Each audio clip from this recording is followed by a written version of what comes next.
different types of targeting that's available out there. Content targeting is the one that most people think of. It's basically targeting your users by targeting the content of the site. So basically, an example of that, if you're looking for accountants in New York, you would target on the New York Society for Accountants, because that is where those people would be. That's the closest kind of content to what you're looking for. Another type is IP-based targeting. And that's where you're targeting by reading basically the address of that computer. And some of the things that are stored in that information are things like the top-level domain. So you could, if you were looking to target military, you could target the .mil domain.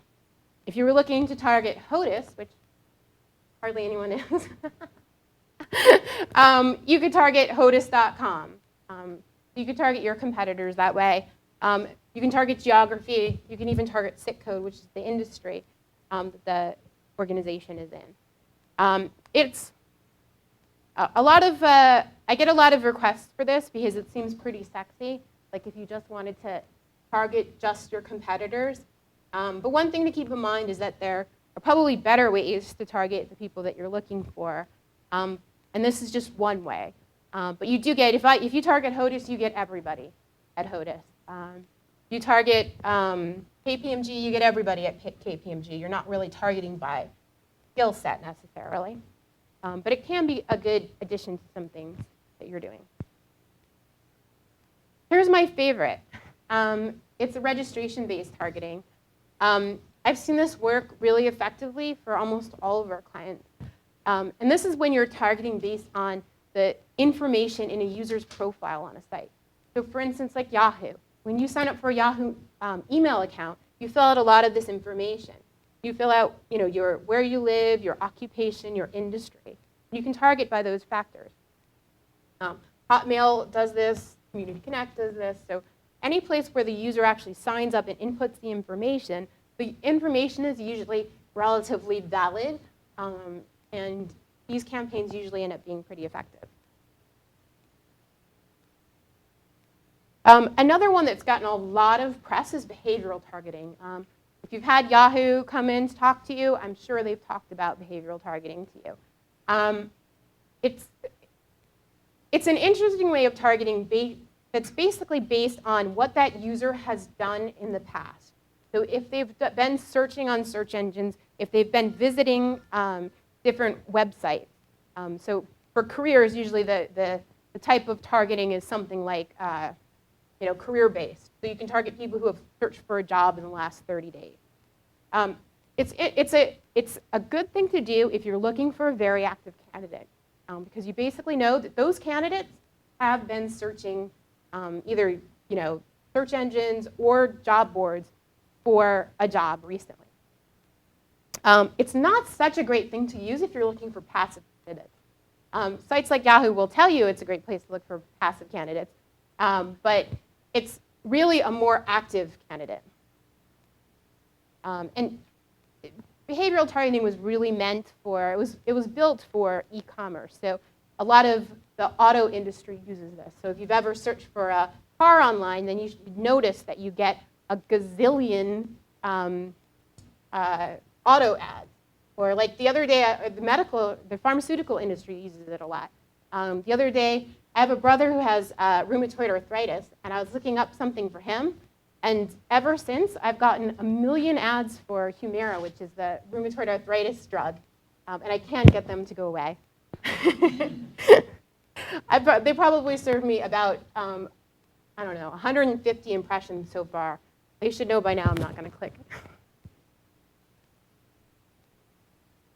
Different pricing models. There's a lot of variety in how people price their stuff on the web.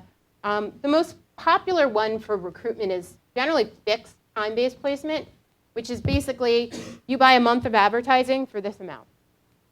You get however many impressions that's going to serve, whether your ad is rotating with 4 companies or 1 company, you get what you get.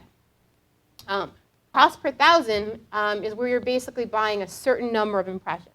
So you buy 500,000 impressions, you might maybe serve that 500,000 impressions over 1 month. Maybe you serve it over 2 months, maybe a year.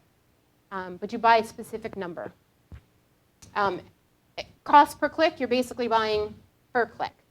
You basically, it's kind of like when you're advertising on Google, you pay every time somebody clicks an ad. And usually the way that it's done is it has a cap, usually with cost.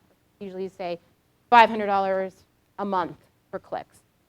And then the other way is cost per lead or acquisition or cost per action. And that's very hard to get, but if you can get it, it's pretty good because it's, you're basically paying for somebody to submit a resume. Most of the websites offer this, but they don't offer it to recruitment usually because in recruiting, our forms are so long that nobody wants to enter into this deal with us. So usually they like to do this when you have like a little short 5 fields to fill out, but when you have your social security number and about 5 different pages of information you need to fill out, they're usually not going to let you do it. But if you can get it, it's a good deal.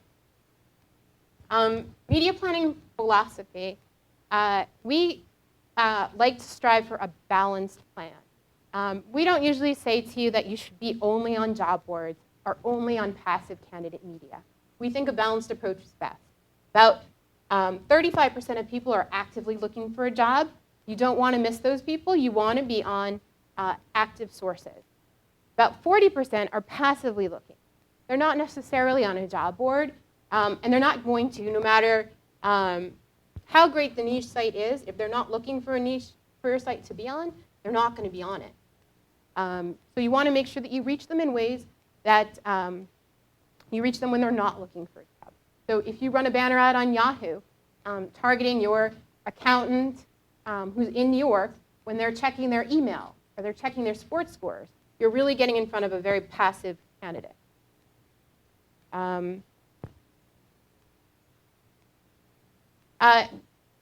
This is the most important thing with digital media. That's tracking your return on your investment. It's a major difference between using other forms of media because we have a ton of data to look at on the digital media side. I urge you to get the most specific level of data that you can. So a lot of our clients track through conversion, which would be a resume submission. We have some clients that are tracking through quality of the conversion. So they're actually ranking the quality of the resumes, and they're sending that back to us, and then we're matching that to their advertising. And then we have some clients tracking to the hire. So they basically send us a list of their hires, and we match that up with the advertising that we've done. It's something that needs to be integrated with your ATS in order to be done. Some of the ATS systems are somewhat difficult about getting the right trafficking pieces in place. But you should really push your ATS partner to allow you to do this because it's really important to any advertising that you're doing that you know that it's really working. We've been able to deal with most of the ATS systems, whether it was them kicking and screaming to do it. But if your ATS doesn't allow you to do any type of tracking tags in order to track your ads, I would consider making that part of your RFP the next time that you do an RFP for an ATS. This is actually our aggregate results from all the campaigns we've been running for the healthcare sector. I know a lot of you are in healthcare, so I included only those results. And I think the results are going to be somewhat shocking to people. The top 4 or top 5 are not niche sites. And the top 5, you can see when it comes to conversions, have a lot more conversions than the rest of the site.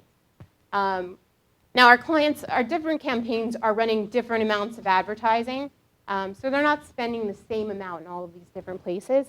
But the top source has been Monster. A lot of this is not job posting. This is job spotlights on Monster, the email marketing on Monster, and banner ads on Monster.